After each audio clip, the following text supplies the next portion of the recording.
Hello students, welcome to the class of physics. I am Deepak sir, your physics faculty. Today we are going to discuss area of the different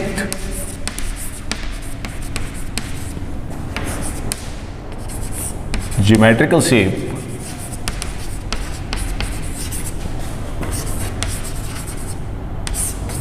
using method of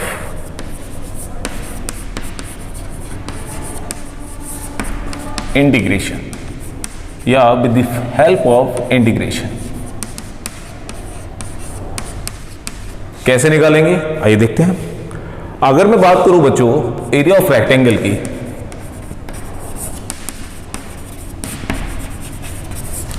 तो हम लोगों को पता है, सब जानते हैं इसकी जो वैल्यू होती है वो फॉर्मूला लेंथ इंटू ब्रेथ होता है. ठीक है, this is l into b, area of rectangle. ठीक है, अब इस एल एंड बी को with the help of integration निकालना है. कैसे निकालेंगे देखो. This is the rectangle having length l and breadth b. Okay, हम लोगों को बताए integration f dash of x a and b with the limits. अब कैसे निकालेंगे इसको. तो बच्चों अगर मैं इसको एक प्लेन के अंदर कंसीडर कर लूं, so this is y and this is x. ठीक है, और इसका स्मॉल एरिया dx कट कर लो, this one.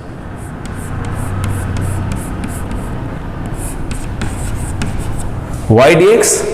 Because of this is x-axis, then we can write delta x. Here delta x tends to 0, that's why we can write dx. ठीक है, ये जो स्मॉल एलिमेंटल एरिया है जिसकी thickness बहुत छोटी है, दैट इज टेंस टू 0. अगर ये टेंस टू 0 है बच्चों, तो इसको हम लोग क्या लिख सकते हैं, dx लिख सकते हैं. ठीक है, दिस वन dx. यहां से मैंने इसकी डिस्टेंस को एज्यूम कर लिया, दिस इज x. ठीक है, क्यों किया, क्योंकि हम लोगों ने इसका प्रूफ किया था प्रीवियस वीडियो में. उसमें हमने देखा था कि अगर मैं छोटे छोटे एलिमेंट्स ले लूं और उनका एरिया निकालूं और सबका सम कर दूं, तो डेफिनेटली पूरे जो आपका ज्योमेट्रिकल शेप दिख रहा है उसका क्या निकल आएगा, टोटल एरिया निकल आएगा. ठीक है, जो कि इंटीग्रेशन बताता है. क्या बताता है इंटीग्रेशन? इंटीग्रेशन बताता है एरिया अंडर द कर्व. तो हमें एरिया निकालना है, तो क्या किया हमने, एक स्मॉल स्ट्रिप काटी जिसकी थिकनेस कितनी है बच्चों, dx. अगर मैं इसकी ब्रेथ की बात करूं तो this is b. Got it. तो इसका स्मॉल एरिया कितना हो जाएगा, एरिया ऑफ द एलिमेंट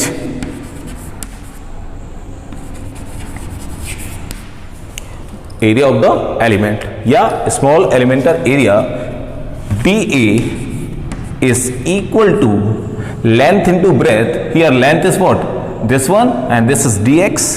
और ब्रेथ कितना है बच्चों, b. तो लिख सकते हो b into dx, b into dx. अब क्या कर रहा है, छोटे छोटे स्टेप्स काटना है और उसका क्या कर देना है बच्चों, इंटीग्रेट. तो कैसे करेंगे, next step, and this is step number first.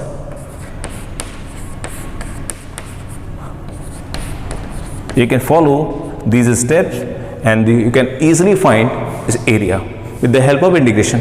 Okay, so next step, area is equal to integration of dA. इसका आप इंटीग्रेट कर दीजिएगा. अब बात आती है बच्चों लिमिट्स क्या होंगी, जरा देखें. 0, यहां पर लेंथ कितनी है 0 और कंप्लीट कितनी है l, तो लिमिट 0 टू l. ठीक है, lower limit and upper limit. Value put कर दीजिएगा, b ऑफ dx. b बच्चों हम लोगों को पता है दिस इज कांस्टेंट. कितनी भी स्ट्रिप काटोगे सबका b कांस्टेंट रहेगा और dx यहां पर वेरिएबल है. b कांस्टेंट और dx आपका वेरिएबल. ठीक है, तो इसका क्या कर देंगे बच्चों, हम लोग इंटीग्रेशन कर देंगे with b constant 0 to l dx. ठीक है, dx dx dx dx, क्योंकि हम लोग जितना dx काटेंगे x आपका क्या हो जाता है, बढ़ता जाएगा। तो यहां पर हम लोग लिख सकते हैं dx, और इसका इंटीग्रेशन करोगे तो बच्चों आ जाएगा, यहीं देख लीजिएगा, b of x limit 0 to l, 0 to l, ठीक है। तो x की जगह क्या रख देंगे, l, so this is b into l, और l into b be the what, this is area of the rectangle, ठीक है, with the help of integration. Clear. तो इस तरीके से हम लोग ये वैल्यू इजीली फाइंड कर सकते हैं। क्लियर हो गया, देखें, ओके। चलिए अच्छे से देखो इसको, नेक्स्ट देखते हैं अभी इसका। हो गया बच्चों, चलिए नेक्स्ट देखें, अच्छे से स्टेप्स को देखिएगा, इसी स्टेप को हमें फॉलो करना है फर्दर अनदर ज्योमेट्रिकल शेप के लिए, ठीक है। ज्योमेट्रिकल शेप, ठीक है। नेक्स्ट है बच्चों एरिया ऑफ द सर्कल।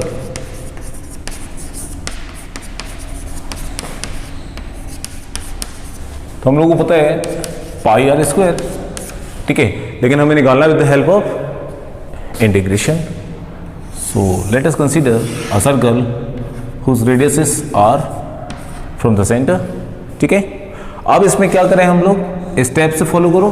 पहले हमें क्या करना पड़ेगा बच्चों, एक स्मॉल एलिमेंटल एरिया निकालना पड़ेगा इसका, this one.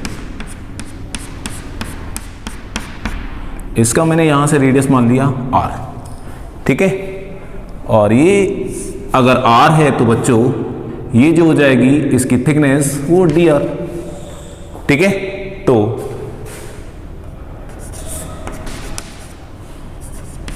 Small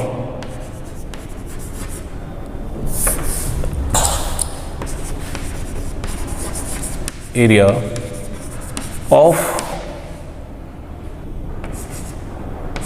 element is equal to, कितना होगा बच्चों, एरिया, लेंथ कितना, दिस इज 2 पाई r, और ब्रेथ कितना बच्चों, dr, ठीक है। Step number first, step number second, आप क्या करना है बच्चों, इंटीग्रेशन का फॉर्मूला लगा दीजिएगा। लिमिट कहां से कहां तक, रेडियस कहां से कहां तक वेरी कर रहा है, 0 to r, 0 to r, ठीक है। So area is equal to 0 to r, dA की वैल्यू 2 पाई r dr, 2 पाई बच्चों constant, 0 to r, r dr, clear. अब अगर इसका हम इंटीग्रेशन करें तो कितना आएगा बच्चों, r स्क्वायर बाई 2 और लिमिट 0 to r, ठीक है। तो 2 से 2 कैंसिल आउट, r को r से रिप्लेस कर दोगे, ठीक है। पहले upper limit minus of lower limit, तो कितना हो जाएगा बच्चों, area is equal to pi r square minus 0, that can be written as area is equal to pi r square. This is the area of the circle, ठीक है। अगर आपसे बोला जाए सेमी सर्कल का एरिया निकालो,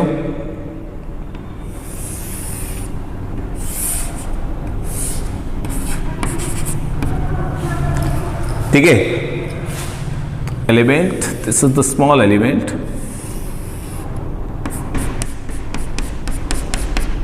ये इसका r और ये होगा बच्चों dr, तो इसका एरिया कितना हो जाएगा, dA is equal to pi r of dr, ठीक है, किसका, स्मॉल एलिमेंट का, okay. Area of the small element, तो this is dA is equal to pi r dr, यहां है small area of the element या area of the small element, dA is equal to 2 pi r, क्योंकि complete अगर पूरे circumference की बात करें दिस इज 2 पाई r, और सेमी की बात करें that is pi r, okay. अब integration a is equal to, limit वही रहेगी, radius pi r of dr, here pi constant 0 to r, r dr, ठीक है। तो r का integration r square by 2 r को रिप्लेस कर दोगे r से तो कितना आ जाएगा बच्चों, r स्क्वायर बाई 2, और आपको पता है पाई r square by 2 be the area of semi circle, ठीक है, और this the area of the circle.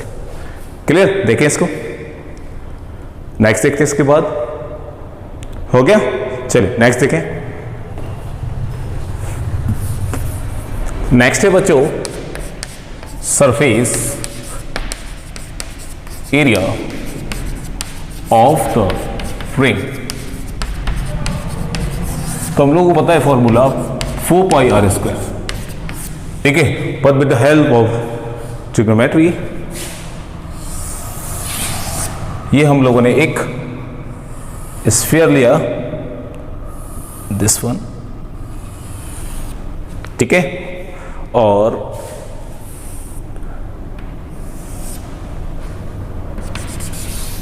ये इसका radius r from the origin, ठीक है। अब हमने एक स्मॉल रिंग यहां से कट कर ली, this the small ring,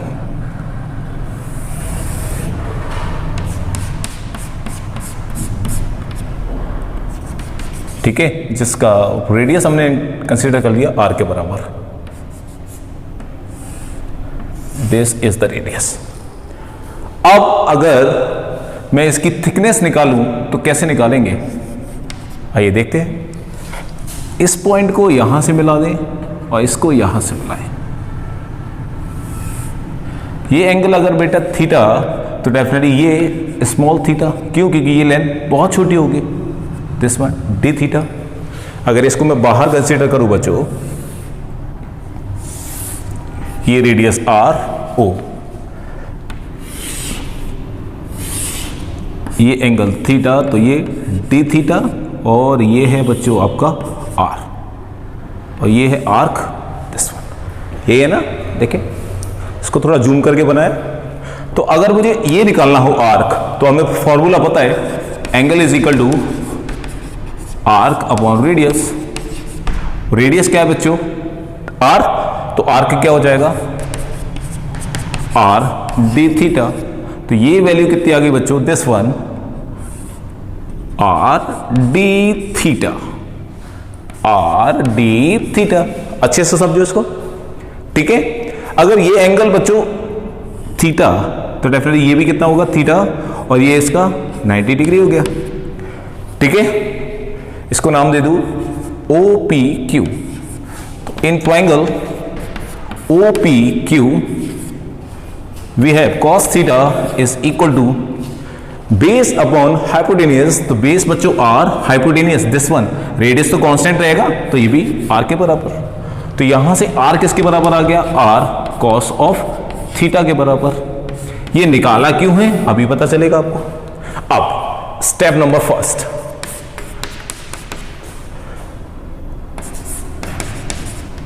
area of the elemental ring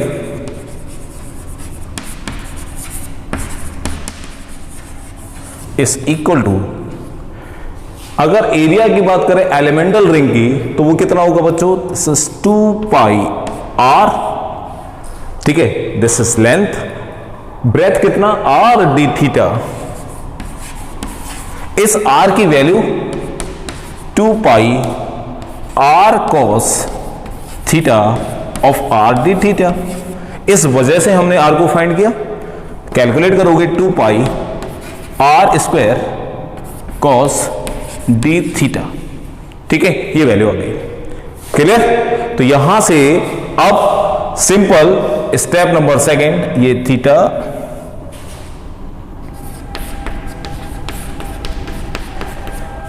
a integration of D A, ठीक है। लिमिट देखें, इस वाले एंगल की बात करो तो पाई बाई 2, और ये वाला एंगल कितना हो जाएगा बच्चों, पाई बाई 2। अगर मैं बात करूं anti clockwise angle, it is always pi by 2। तो अगर मैं मैक्सिमम एंगल की बात करूं तो वो पाई बाई 2, तो मिनिमम एंगल कितना होगा बच्चों, minus pi by 2, minus pi by 2। तो यहां पर लिमिट की बात करूं माइनस पाई बाई 2 से प्लस का पाई बाई 2, आप डी ए की वैल्यू आप पुट कर दीजिएगा, then you will get the answer, ठीक है। ये हो गया, पहले देखो, अभी इसको मैं रेज करूं। ठीक है, चलिए मैं यहाँ लिख के देता हूँ। ए इज इक्वल टू डी की वैल्यू 2 पाई आर स्क्वायर, ये तो कांस्टेंट हो जाएगा बच्चों 2 पाई आर स्क्वायर, थीटा के साथ क्या है कॉस थीटा जो कि वेरिएबल होगा, इसका हमने क्या कर देना है इंटीग्रेशन कर देना है d theta pi by 2 to pi by 2। तो कॉस का इंटीग्रेशन हमने फॉर्मूला पढ़ा है sine theta limit pi by 2 to ये minus pi by 2 to pi by 2। ठीक है, वैल्यू पुट करते हैं, यहां देखें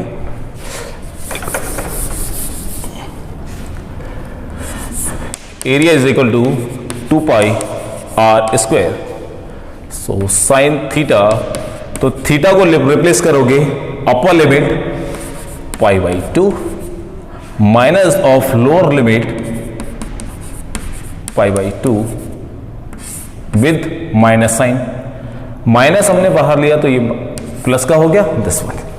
अब पाई बाई 2 यानी कि 90 वैल्यू 1, तो 1 और 1 कितना हो गया 2, तो एरिया हो गया बच्चों 4 pi r square. This is the required answer. ठीक है, देखें इसको अच्छे से। ठीक है, चलिए नेक्स्ट देखें।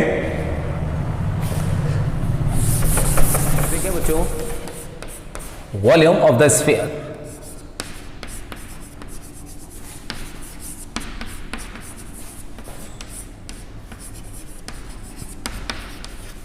ठीक है, कैसे निकालेंगे?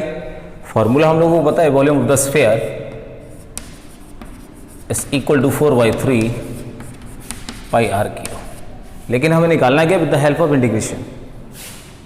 ठीक है, स्फीयर लिए, ठीक है, जिसका रेडियस आर है, ओके, वही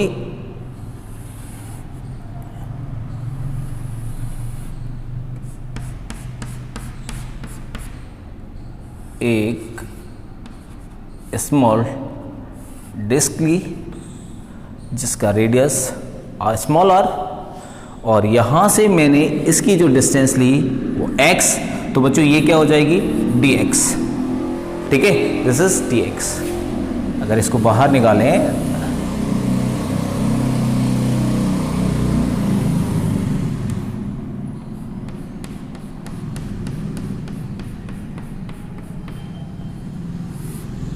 r और ये हो जाएगी बच्चों dx, दिस वन।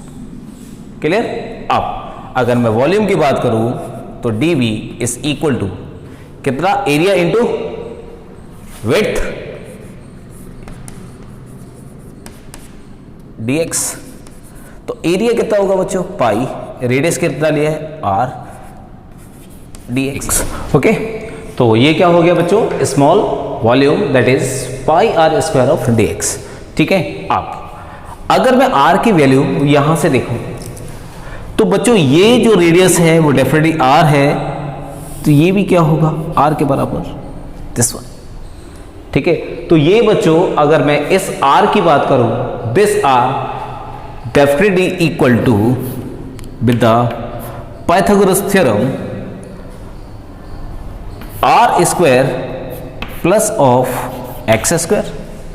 ठीक है, और अगर मैं r स्क्वायर निकालूं तो definitely r square minus of x square आएगा। ठीक है, देखो जरा, अब इसकी अगर वैल्यू मैं यहां पुट कर दूं तो पाई r square minus x square of dx। Clear?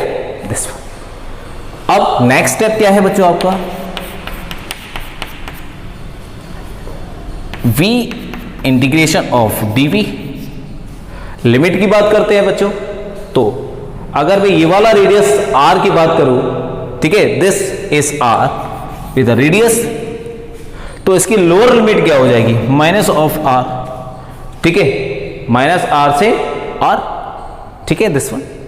Okay, अब dv की जगह क्या रखेंगे, आप वैल्यू रख देंगे, तो वैल्यू रख के देखते हैं भाई, v r2 minus r dv is pi r square minus x square of dx। ठीक है, पाई कांस्टेंट बाहर आ जाएगा, यहां देखें,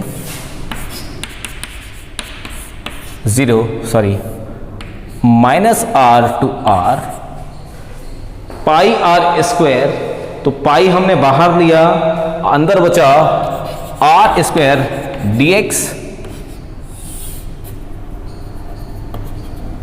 minus integration r to r. इसको क्या लिखेंगे बच्चों, this is dx with x square, this one. तो volume is equal to pi is constant. यहां से देखें आर स्क्वायर भी बच्चों कांस्टेंट आ जाएगा, dx का इंटीग्रेशन क्या होगा x, और इसकी limit minus r to r minus this one r3/3, क्योंकि पावर में एक प्लस वही फ्रैक्शन में आ जाएगा, और limit minus r to r. ठीक है, तो v is equal to pi, यहां निकालेंगे दिस इज आर स्क्वायर, तो आर स्क्वायर तो बच्चों दोनों में ही, सॉरी इसमें ही कांस्टेंट है, तो ऐसे ही लिखा रहने दीजिए आर स्क्वायर।